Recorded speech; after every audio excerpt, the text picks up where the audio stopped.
ఆంధ్రప్రదేశ్ రాష్ట్ర ప్రభుత్వం ప్రజా పంపిణీ వ్యవస్థ ద్వారా కొత్త రేషన్ కార్డులను పంపిణీ చేయనుంది. కొత్తగా మొత్తం 1,11,321 రేషన్ కార్డులు మంజూరయ్యాయి. వీరందరికీ తహసీల్దార్ డిజిటల్ సంతకం పూర్తయిన వెంటనే కార్డుల్ని ముద్రించి వాలంటీర్ల ద్వారా పంపిణీ చేయనున్నారు. జనవరి 5వ తేదీన అధికారికంగా పంపిణీ ప్రక్రియను సీఎం జగన్ ప్రారంభించారు.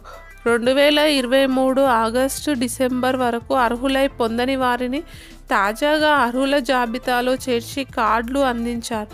అదేవిధంగా 1,17,000 మందికి కొత్త పెన్షన్లు, 6,314 మందికి హెల్త్ కార్డులను, 34,000 మందికి ఇండ్ల పట్టాలను ప్రభుత్వం అందించింది. నెలలోనే డీబీటీ 2,46,000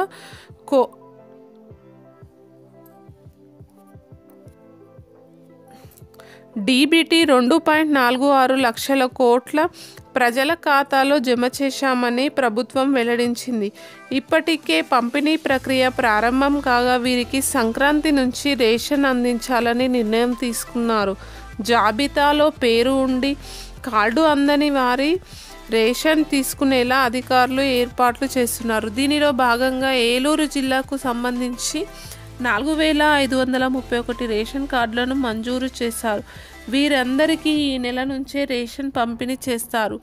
ఏలూరు జిల్లాలో మొత్తం 6,30,000 రేషన్ కార్డులు ఉంటే కొత్తగా మంజూరైన వాటితో ఆ సంఖ్య 6,34,000కు చేరింది.